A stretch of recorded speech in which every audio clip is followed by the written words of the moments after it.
To my YouTube channel let's play with stock market. दोस्तों जो हम बात करने वाले हैं रिलायंस इंडस्ट्रीज लिमिटेड के बारे में। यहाँ पे रिलायंस में तीन तीन तगड़ी खबरें निकल करके आ रही है और आज की जो सिचुएशन आपको पता ही होगा कि आज मार्केट को जो सबसे ज़्यादा ड्रैग करने वाला जो कोई शेयर था वो तो रिलायंस इंडस्ट्रीज था। तो सबसे ज़्यादा मार्केट पे जो प्रेशर बना वाला शेयर यहाँ पे रिलायंस था और रिलायंस के ऊपर यहाँ पे जो इतना ज़्यादा फॉल आया है उसके ऊपर भी खबर है। तो उन सभी खबरों के बारे में डिस्कशन करना चाहूँगा और साथ ही साथ कल के लिए और यहाँ पे शॉर्ट टर्म के लिए दोनों के लिए क्या लेवल टारगेट आ सकते हैं, कल इंट्राडे भी कैसे कर सकते हो और शॉर्ट टर्म के लिए भी लेना चाहो तो कैसे आप रणनीति करके यहाँ पे बाइंग कर सकते हो, उन दोनों के बारे में बातचीत करना चाहूँगा। इससे पहले बता दूँ बीपीसीएल और वोडाफोन आइडिया के ऊपर जस्ट मैंने वीडियो अपलोड करा है, इनके ऊपर आप ध्यान दे सकते हो। यहाँ पे बात करना चाहूँगा रिलायंस इंडस्ट्रीज लिमिटेड की 2054 के आसपास क्लोजिंग हुई है, 46 रुपये ऊपर 2.19% की गिरावट। तो यहाँ पे बड़ी गिरावट रिलायंस में देखने को मिली थी, 2% से भी ज़्यादा। यहाँ पे कारोबार की सिचुएशन भी आपके सामने प्रेजेंट करना चाहूँगा। तो कारोबार की सिचुएशन प्रेजेंट करने के लिए मैं आपको एनएससी की वेबसाइट पे लेके आया हूँ। 2054 के आसपास क्लोजिंग, 46 रुपये डाउन, 2% से भी ज़्यादा की बड़ी गिरावट। यहाँ पे क्वांटिटी की बात करें 88,65,000 शेयर की ट्रेडिंग हुई थी, जिसमें से 41,79,000 शेयर की डिलीवरी। परसेंटेज ऑफ डिलीवरी देखें तो इतनी गिरावट के बावजूद भी परसेंटेज ऑफ डिलीवरी 47% से ज़्यादा है। तो गिरावट में लोग भर भर के यहाँ पे माल उठाते हुए नजर आ रहे हैं। यहाँ पे जो सबसे बड़ी खबर है, सबसे पहली खबर है, उसके ऊपर डिस्कशन करेंगे और ये खबर आ रही है ऑयल प्राइस के ऊपर। तो आपको पता होगा कि लगातार 2 दिन से ऑयल के प्राइसों में गिरावट की सिचुएशन देखने को मिली है।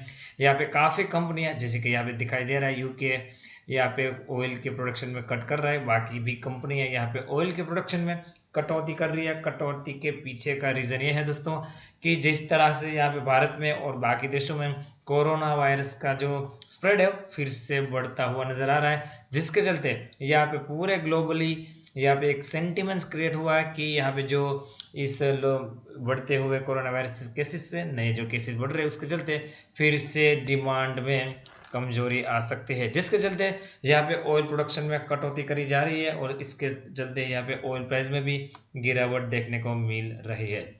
यहाँ पे देखिए बाइडेन ने भी यहाँ पे एक एजेंडा तैयार किया है, उसने जो ऑयल का प्रोडक्शन है उसमें कटौती करी है। उसका एक ही कारण है कि अगर वो यहाँ पे बोल रहे कि ऑयल के प्रोडक्शन में कटौती करेंगे तो ही ऑयल की प्राइस ऊपर जाएगी। इसका सीधा सीधा असर ये है कि यहाँ पे ऑयल की डिमांड कम होती जा रही है। यहाँ पे एक और न्यूज़ निकल करके आ रही है, हालांकि इसमें मेंशन नहीं है, फिर भी मैं आपको बताने की कोशिश करूंगा। यूरोप से यहाँ पे खबर जो निकल करके आ रही कि एस्ट्राजेनेका फार्मा की जो वैक्सीन थी उसको यहाँ पे उसके हेल्थ मिनिस्टर ने यहाँ पे कैंसिल कर दिया है, मतलब कि रोक लगा दी है। रोक के पीछे का कारण यह है कि यहाँ पे उनका ये कहना है, मतलब कि उनके हेल्थ डिपार्टमेंट का, कि इस वैक्सीनेशन के चलते यहाँ पे हेल्थ के और इश्यूज सामने आ रहे हैं। This is the one of the reason कि यहाँ पे ऑयल की प्राइसों में गिरावट देखने को मिल रही है। और आपको पता होगा कि आज आप कोई भी शेयर पकड़िए, बीपीसीएल, ओएनजीसी या फिर रिलायंस या तो फिर अदर कोई भी शेयर पकड़िए, आईओसी भी, यहाँ पे सभी शेयरों में बड़ी गिरावट देखने को मिली। तो ये वन ऑफ द रीज़न था जिसके चलते हमें रिलायंस के शेयर में भी गिरावट की सिचुएशन देखने को मिली।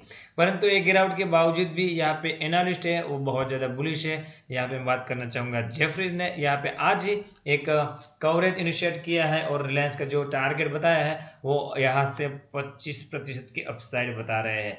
यहाँ पे उसने जो रेटिंग दी है वो बाई की रेटिंग दी है और टारगेट प्राइस को 2600 रुपये करा है, वो ऐसा यहाँ पे बता रहे हैं। इसके पीछे उन्होंने कारण भी बताया है। यहाँ पे उनका बोलना है कि brokerage said that the transition from B2B to B2C and potential tech sale in O2C business will share in next investment cycle in Reliance Industries। तो आपको पता होगा कि हाल फिलहाल में ही O2C का बिजनेस के तौर पे उसने नई एंटिटी बनाई है, जिसके चलते यहाँ पे बताया जा रहा है कि उसमें बड़े बड़े इन्वेस्टमेंट आ सकते हैं। साथ ही साथ वो बता रहे हैं कि जियो का जो ग्रोथ है वो फर्दर भी आगे लीडरशिप के साथ रहेगा और 25% की बीटा CAGR के ग्रोथ से वो यहाँ पे जियो का आगे का प्रोस्पेक्ट कर रहे हैं। और यहाँ पे रिटेल के ऊपर भी यहाँ पे वो बहुत बढ़िया बुलिश है। वो यहाँ पे बता रहे हैं कि with the organise retail only 12% of overall retail and Reliance retail bigger than next 10 retailers combined. तो दोस्तों यहाँ पे वो बोल रहे हैं कि जो बड़े बड़े रिटेलरों में सबसे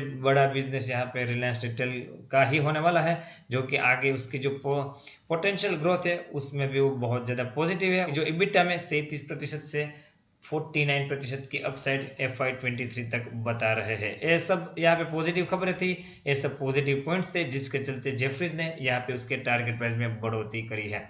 और एक खबर है जिसको मैं आपको शॉर्ट में बताने की कोशिश करूंगा।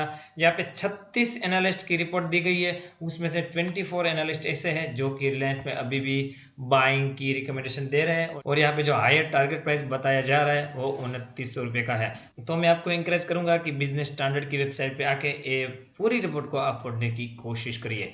हाल फिलहाल में सिचुएशन क्या रही है रिलायंस की, उसके बारे में आपको बताने की कोशिश करूंगा। यहाँ पे इसके लिए मैं आपको टिकट टैप की वेबसाइट पे लेके आया हूँ। यहाँ पे रेटिंग की प्रोफाइल हम फटाफट देख लेंगे और उसके बाद चार्ट पे जाकर लेवल को आइडेंटिफाई करेंगे। एक वीक की बात करें तो एक वीक में 5% से भी ज़्यादा की गिरावट, एक मंथ की बात करें तो एक मंथ में 1.5% की तेज़ी है, एक साल में अभी भी पॉजिटिव रिटर्न हो गए 105% के, मतलब कि एक साल में पैसे को डबल किया है, और 5 साल में यहाँ पे देखें 308% के रिटर्न, और मैक्सिमम की बात करें तो 3235। एक अपने आप में लंबी रेस का घोड़ा है, और आपको इसमें हर गिरावट पे खरीदारी की ही मैं सलाह दूंगा।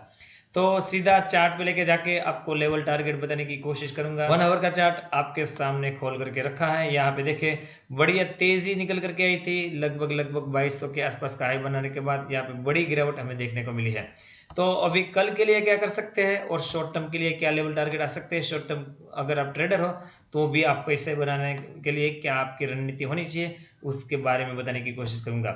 यहाँ पे क्लोजिंग 2054 के आसपास है, अगर लो देखोगे तो 2035 के आसपास है। मुझे लगता है ये लो अभी कुछ दिनों के लिए बहुत बढ़िया होने वाला है, मतलब कि यहाँ पे एज ए स्ट्रॉन्ग सपोर्ट के तौर पे आना चाहिए। अगर ये लो टूटा तो ही मुझे लगता है फर्दर गिरावट हो सकती है। तो दोस्तों पहले तो आपको 2035 के लेवल को पकड़ करके प्ले करना है। यहाँ पे ये 2035 का एसएल लेकर के 2035 से नीचे का एसएल लेकर के आप अगर पोजीशन बनाते हो तो कल मुझे लगता है अगर यहाँ पे FOMC की मीटिंग जो कि ग्लोबल इवेंट है उसमें कुछ पॉजिटिविटी रही तो यहाँ पे आपको 2080 तक के लेवल कल ही दिखाई देंगे।